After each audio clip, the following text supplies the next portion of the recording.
കോഴിക്കോട് പുതുപ്പാടിയിൽ UDFന്റെ വിജയാഹ്ലാദ പ്രകടനം നടക്കുന്ന സമയത്ത് വീട്ടിലേക്ക് സ്ഫോടക വസ്തു എറിഞ്ഞ കേസിൽ ഒരാളെ പിടികൂടിയിരിക്കുന്നു. അമ്പലപ്പടി സ്വദേശി AP ഷക്കീറാണ് പിടിയിലായത്.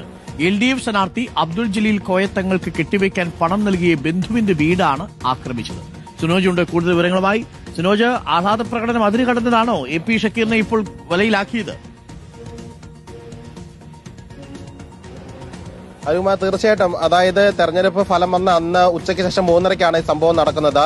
പുതുപ്പാടി പഞ്ചായത്തിലെ 18ാം വാർഡ് മലപ്പുറം, അവിടെ UDFന്റെ സ്ഥാനാർത്ഥിയാണ് വിജയിച്ചത്.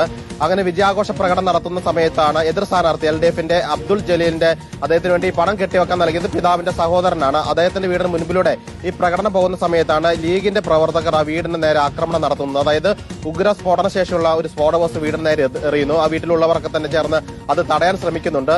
അങ്ങനെ വീട്ടിലേക്ക് അതിക്രമിച്ച് കയറുകയും മർദ്ദിക്കുകയും ഇരുമ്പ് വടി കൊണ്ട് അടിക്കുകയും ചെയ്യുന്ന ദൃശ്യങ്ങൾ പുറത്തു വന്നിട്ടുണ്ട്. അങ്ങനെ വീട്ടുകാരുൾപ്പെടെ വലിയ രീതിയിൽ അവിടെയുള്ള സ്ത്രീകൾ ഉൾപ്പെടെ കരയുന്ന ദൃശ്യങ്ങളൊക്കെ തന്നെ പുറത്തു വന്നിരുന്നു. ആ സംഭവത്തിൽ 9 പേർക്കെതിരെയാണ് താമരശ്ശേരി പോലീസ് അന്ന് കേസെടുത്തത്. അതിലൊരു പ്രതിയാണ് ഇപ്പോൾ പോലീസ് അറസ്റ്റ് ചെയ്തിരിക്കുന്നത്. ബംഗളൂരിൽ നിന്നാണ് പോലീസ് അറസ്റ്റ് രേഖപ്പെടുത്തിയിരിക്കുന്നത്. ഷക്കീർ ഈ സംഭവത്തിന് ശേഷം ഒളിവിൽ പോയിരുന്നു.